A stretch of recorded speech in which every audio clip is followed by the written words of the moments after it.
नमस्कार, आप देख रही हैं चैनल 24/7 और मैं हूं आपके साथ निशी भाटिया। वक्त तो चला 3 बड़ी खबरों का। सबसे बड़ी और सबसे पहली खबर का रुख करेंगे। गोरखपुर में मुख्यमंत्री योगी आदित्यनाथ ने यूपी ट्रेड शो स्वदेशी मेले का शुभारंभ किया है। इस दौरान सीएम ने स्वदेशी उत्पादों की प्रदर्शनी का अवलोकन भी किया और उत्पादों की जानकारी ली। वहीं कार्यक्रम को संबोधित करते हुए सीएम ने स्वदेशी अपनाने पर खास जोर दिया है। उन्होंने कहा कि स्वदेशी मेले में अब स्थायी कारोबारियों को ज्यादा फायदा पहुंचेगा और यूपी में बनाए गए उत्पाद पूरी दुनिया में मशहूर होंगे।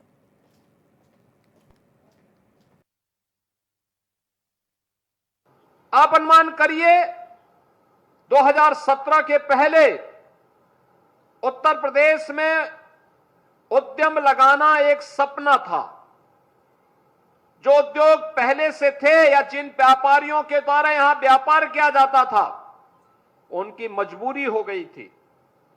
अन्यथा जो अराजकता थी, उस अराजकता में लोग उत्तर प्रदेश से भागने की फिराक में ज्यादा रहते थे। लेकिन उत्तर प्रदेश में सुरक्षा का वातावरण जो दिया गया, प्रदेश सरकार की जीरो टॉलरेंस की नीति के तहत जो कार्यक्रम आगे बढ़े, उसका परिणाम है कि सुरक्षा का माहौल मिला। सरकार ने नियमों में शिथिलता की, सरलीकरण किया, ईज ऑफ डूइंग बिजनेस को बेहतर किया। एमएसएमई सेक्टर में जो भी उद्यम लगाना चाहते हैं, उनको 1000 दिनों तक यूनिट लगाने की पूरी छूट दी और कहा गया 1000 दिनों तक आप अपना एनओसी लेते रहिए, आप उद्यम लगा करके अपना प्रोडक्शन प्रारंभ करिए, आपको कोई परेशानी नहीं होगी। परिणाम है आज यही प्रदेश जहां पर कभी जो पहले एमएसएमई का एक क्लस्टर माना जाता था, वह उत्तर प्रदेश में धीरे धीरे करके ये बंदी के कगार पर जा चुका था। आज उस उत्तर प्रदेश में फिर से 96 लाख एमएसएमई यूनिट यानी छोटे छोटे लघु, सूक्ष्म और मध्यम उद्यम 96 लाख की संख्या में फिर से पुनर्जीवित हुए और 2 करोड़ से अधिक लोगों को इसमें सीधे सीधे नौकरी और रोजगार की गारंटी प्राप्त हुई। आप अनुमान करिए, कृषि के बाद सर्वाधिक रोजगार सृजन करने वाला कोई सेक्टर उत्तर प्रदेश के अंदर है तो वह सूक्ष्म लघु मध्यम उद्यम का ये क्षेत्र है, जिसने बड़े पैमाने पर रोजगार दिया।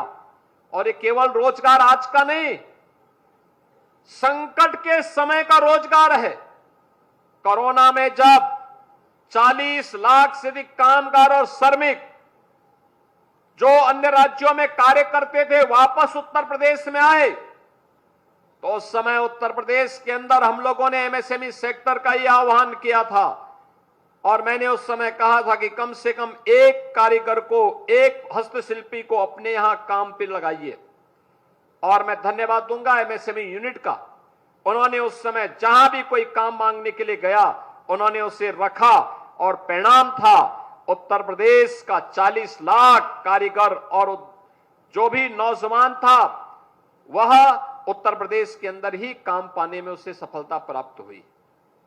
आत्मनिर्भरता यहां से शुरू होती है। आत्मनिर्भरता हर एक क्षेत्र में। आज उत्तर प्रदेश उसका एक मॉडल बनता जा रहा है। उत्तर प्रदेश ने पिछले 8.5 वर्ष के अंदर न केवल कानून व्यवस्था के क्षेत्र में, बल्कि आधुनिक इंफ्रास्ट्रक्चर के लिए highway, railway, metro, inland waterway, air connectivity, इन सब में भी एक लंबी छलांग लगाई है, एक लंबी छलांग लगाई है। और लगातार आप अनुमान करिए 2017 के पहले उत्तर प्रदेश में 2 एयरपोर्ट पूरी तरह क्रियाशील थे, वाराणसी और लखनऊ। गोरखपुर का एयरपोर्ट कभी कभी चलता था, आगरा भी साल में 2-4 बार चल लेता था। और आज उत्तर प्रदेश के अंदर 16 एयरपोर्ट कार्य कर रहे हैं। 16 एयरपोर्ट, इनमें से 4 तो इंटरनेशनल एयरपोर्ट हैं और देश का सबसे बड़ा इंटरनेशनल एयरपोर्ट हम लोग जेवर में बनाने जा रहे हैं, जो इस वर्ष के अंत में प्रारंभ होने वाला है। देश का सबसे बड़ा एयरपोर्ट उत्तर प्रदेश के अंदर ही बन रहा है। यानी एयर कनेक्टिविटी के साथ साथ मेट्रो के मामले में पब्लिक ट्रांसपोर्ट की सबसे अच्छा माध्यम माना गया है मेट्रो। और मेट्रो आज प्रदेश के 6 सिटी में चल रही है। इलेक्ट्रिक बसेज उत्तर प्रदेश के अंदर सभी बड़े महानगरों में हमने प्रारंभ कर दी है। और उत्तर प्रदेश के अंदर इस महीने हम लोग इलेक्ट्रिक बसेज के मैन्युफैक्चरिंग का भी एक नया केंद्र, एक नए उद्यम का उद्घाटन करने जा रहे हैं। आप अनुमान करिए, अब उत्तर प्रदेश में ही इलेक्ट्रिक बस बनेगी, जिसके लिए डीजल और पेट्रोल की आवश्यकता नहीं है। उत्तर प्रदेश में ही बनेगी और उत्तर प्रदेश में उसके माध्यम से नौजवानों को रोजगार भी मिलेगा और साथ साथ हम पर्यावरण संतुलन को बनाए रखने के लिए, पर्यावरण प्रदूषण को नियंत्रित करने में भी हमें सफलता प्राप्त होगी। इनलैंड वाटरवे आज देखते होंगे वाराणसी से हल्दिया के बीच में जुड़ चुका है। देश का सबसे बड़ा रेलवे का नेटवर्क उत्तर प्रदेश में, देश की पहली रैपिड रेल उत्तर प्रदेश में, देश का पहला इनलैंड वाटरवे उत्तर प्रदेश में। दूसरी बड़ी खबर का रुख करते हैं। उत्तराखंड में स्वास्थ्य व्यवस्था की स्थिति क्या है कि किसी से छिपी नहीं है। हैरानी की बात तो ये है कि किसी अस्पताल में बेहतर व्यवस्था के लिए लोगों को अनशन करना पड़ रहा हो तो आप समझ सकते हैं। अल्मोड़ा के रानीखेत में एक व्यक्ति राजकीय अस्पताल के उच्चीकरण की मांग को लेकर अनशन पर बैठ गया, जिसके बाद स्वास्थ्य निदेशक की नींद खुली है। मेरे बच्चे कल खुशहाल रहेंगे, जीवित रहेंगे, वो कोई मांगेगा।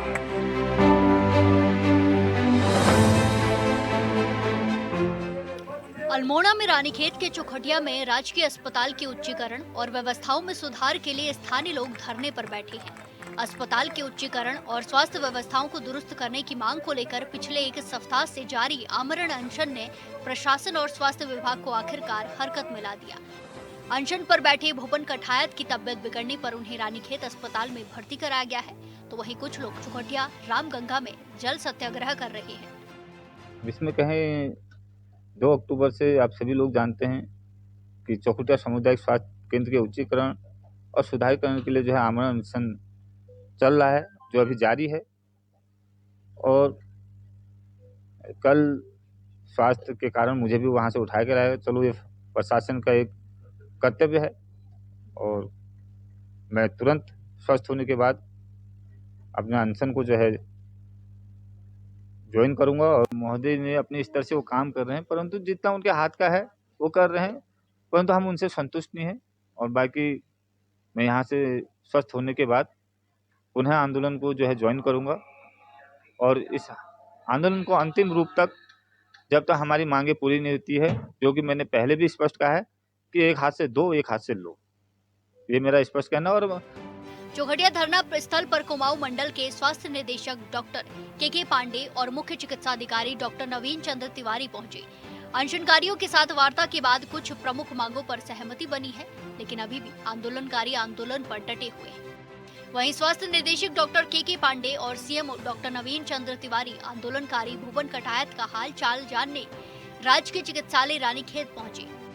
आंदोलनकारियों के बीच में पहुंचे और वहां जा करके हमारे उनसे सकारात्मक वार्ता भी हुई और हमने उनको शासन की ओर से आश्वस्त किया कि जो 50 बेड का चिकित्सालय की उनकी मांग है वो मुख्यमंत्री की घोषणा के अंतर्गत भी है। साथ में उनकी कुछ समस्याएं थी, तो उसके तात्कालिक व्यवस्था के तहत उसमें हमने उप जिला चिकित्सालय रानीखेत से प्रत्येक माह के 2 दिन उनको, हमारे विशेषज्ञ चिकित्सकों को, एक दिन तो हमने उनको कहा कि स्त्री रोग विशेषज्ञ, बाल रोग विशेषज्ञ, फिजिशियन और रेडियोलॉजिस्ट वहाँ पे जाएंगे और मरीजों का उपचार करेंगे। और माह में 2 बार जो है हमारे आई सर्जन और फिजिशियन वहाँ पे मरीजों का उपचार करेंगे। तो इस संबंध में हमने उनको अवगत कराया और जो वहाँ पे भूख हड़ताल पर बैठे थे, क्योंकि उनका लगातार स्वास्थ्य बिगड़ रहा था, तो उनको प्रशासन की टीम द्वारा उप जिला चिकित्सालय रानीखेत में उनको भर्ती करा दिया गया है। कुछ छोटी-छोटी और माँगें थी और उनके लिए हमने उन्हें आश्वस्त किया, और कुछ हमारे स्तर की थी, कुछ सीएमओ साहब के स्तर की थी, तो उनको आश्वस्त किया है कि उन कमियों को जल्दी ही दूर किया जाएगा। स्वास्थ्य निदेशक कुमाऊं मंडल डॉक्टर के पांडे ने कहा कि आंदोलनकारियों से सकारात्मक वार्ता हुई है और उन्हें बताया गया है कि 50 बेड का चिकित्सालय की मांग मुख्यमंत्री की घोषणा के अंतर्गत भी है। साथ ही उन्होंने कहा कि विशेषज्ञ चिकित्सकों की भी व्यवस्था बन गई है। वहीं आंदोलनकारी भुवन कठायत ने कहा कि स्वास्थ्य सही होने के बाद फिर से आंदोलन में शामिल होंगे। उन्होंने अपने साथियों से निवेदन किया है कि कर्मबद्ध तरीके से ही आंदोलन करें। सभी अपने साथियों से निवेदन करना चाहूँगा, एक पूर्व सैनिक होने के नाते, कि हम कोई भी ऐसा काम ना करें, ये पानी में जल समाधि ये चीज़ें, जब हमारा धरना चल रहा है तो हम अपने धरने के कर्मवत में चलें, जो धरने में कर्म वाइज चले। जैसे हमने अभी निर्णय लिया है कि 15 तारीख को महारैली का आह्वान, फिर उसके बाद लगभग 5,000 से 10,000 लोगों का आमरण अनशन, फिर उसके बाद मुख्यमंत्री आवास कूच, तो फिर उसके बाद फिर सोचेंगे। दरअसल राज्य के ज्यादातर अस्पतालों की स्थिति ठीक नहीं है। कहीं डॉक्टरों की कमी है तो कहीं स्वास्थ्य सुविधाओं का भारी अभाव है, जिसकी वजह से आए दिन लोगों को परेशानी होती है। लेकिन रानीखेत के लोगों ने विभाग को ये सोचने पर मजबूर कर दिया है कि लोगों की मांग जायज है।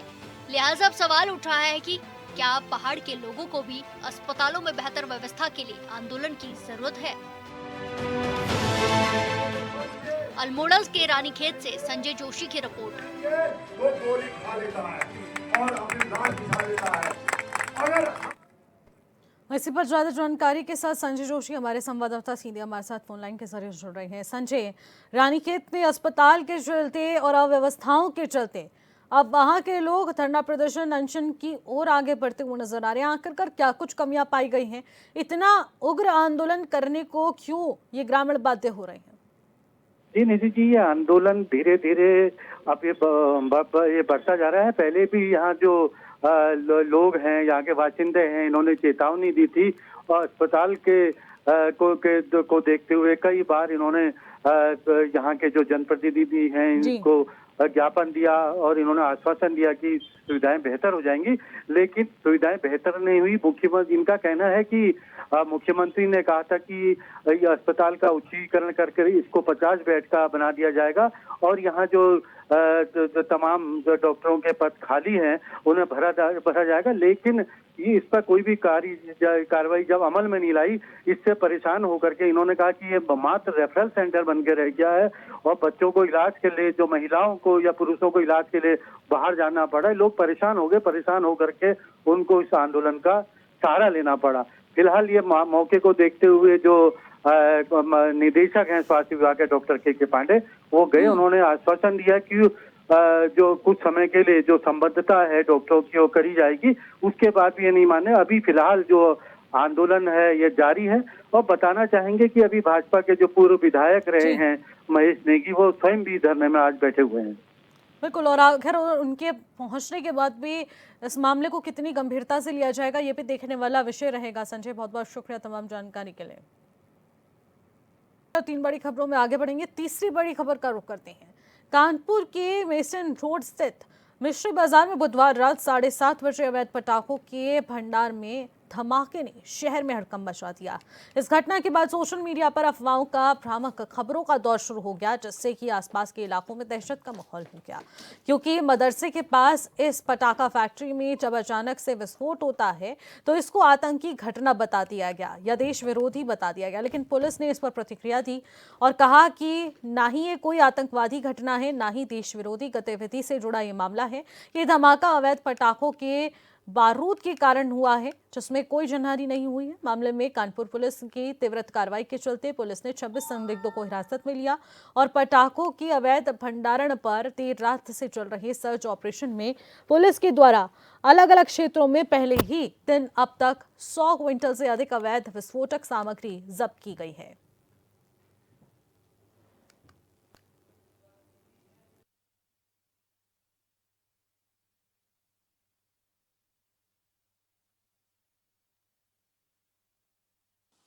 ये घटना में जो बातें बताई गई हैं कि मस्जिद के पास घटना हुई है और बहुत सारे लोग मिले हैं, तो इसको हम पूरी तरह से इसका खंडन करते हैं। इसमें किसी खालिस्तान जिंदाबाद फोर्स द्वारा जो क्लेम किया जा रहा है वो पूरी तरह से झूठा है। ये लोकल घटना है, इलीगल पटाखों को रखने का स्टोर करने की घटना है। इस संबंध में क्योंकि इसका लाइसेंस नहीं था, इनके खिलाफ कार्रवाई की जा रही है, एक्सप्लोसिव एक्ट के तहत कार्रवाई की जा रही है। तो कानपुर ब्लास्ट मामले पर लगातार अफवाहों का दौर जो है वो थमने का नाम नहीं ले रहा है, लेकिन आखिरकार इसके पीछे की पूरी सच्चाई क्या है, इसी पर ज्यादा जानकारी ले लेते हैं। हमारे संवाददाता इब्ने हसन जैदी हमारे साथ सीधे लाइव जुड़ रहे हैं। इब्ने, जानना चाहूंगी कि कानपुर ब्लास्ट का जब मामला सामने आया, पुलिस ने इस पर प्रतिक्रिया देते हुए कहा कि भ्रामक खबरों से दूर रहें, ये कोई आतंकवादी या देश विरोधी गतिविधि नहीं है, लेकिन आखिरकार अभी इस वक्त कानपुर में माहौल किस प्रकार का बना हुआ है? देखिए निशी, मैं आपको बता दूं कि जिस तरीके से कानपुर में ब्लास्ट हुआ था, ब्लास्ट होने के बाद जो है तमाम अटकलों का दौर जो है यहाँ पर शुरू हो गया था। कोई इसको खालिस्तानी फोर्स से जोड़ रहा था और इसको आतंकवादी घटना बताया जा रहा था। मस्जिद के पास धमाके की बात कही जा रही थी, मस्जिद में बताया जा रहा था कि मस्जिद की दीवारें भी चिटक गई हैं। इस तरीके की जो भ्रामक खबरें हैं वो तमाम जितनी भी खबरें थी लगातार जो है चल रही थी। इसको कई चैनलों ने भी दिखाया, कई अखबारों ने भी छापा था और सोशल मीडिया पर भी इसी तरीके की खबरें चल रही थी, जिसका पुलिस ने जो है पुरजोर खंडन किया है और पुलिस ने साफ तौर से कहा है कि ये सिर्फ और सिर्फ पटाखों की वजह से ही ये घटना हुई थी। लेकिन आपने जिस तरीके से कहा इसके बाद का माहौल, तो इसके बाद का जो माहौल है, जिस तरीके से हम आपको बता दें, मिश्री बाजार मेटल रोड पर जहां पर ये धमाका हुआ था, वहां पर तो पुलिस ने जो है सर्च ऑपरेशन चलाया ही, उसके साथ साथ शहर के अन्य इलाकों में भी पुलिस का ऑपरेशन चल रहा है और पुलिस को पता चल रहा है, चाहे वो नौबस्ता हो, चाहे वो फजलगंज हो, चाहे वो गोविंद नगर हो, तमाम ऐसी जगहों से जो है करोड़ों करोड़ रुपए के जो है पटाखे वहां पर पुलिस छापेमारी करके बरामद कर रही है। लेकिन सबसे बड़ा सवाल ये उठता है कि आज जब ये हादसा हो गया, हादसा हो जाने के बाद जो है पुलिस जागी है, क्या पुलिस को इससे पहले नहीं पता था कि इस जो पटाखों के जो भंडार हैं ये जिस तरीके से आज बरामद हो रहे हैं, क्या इससे पहले ये नहीं होते थे? ये हादसे के बाद ही इस तरीके की कार्रवाई सामने जो आ रही है। और सबसे बड़ी बात, जब मिश्री बाजार में जब कार्रवाई हुई है, यहाँ पर जब हादसा हुआ तो इसके बाद जो है एसीपी समेत 5 पुलिसकर्मियों पर कार्रवाई की गई थी। तो अन्य इलाकों में जहां से करोड़ों रुपए के पटाखे बरामद किए जा रहे हैं, तो क्या आखिर वहां पर भी कार्रवाई देखने को मिलेगी, ये भी देखना पड़ेगा निश्चित। अभी हाल फिलहाल पुलिस की तरफ से क्या कुछ एक्शन लिया गया और अभी तक कितनों पर ये एक्शन हुआ है?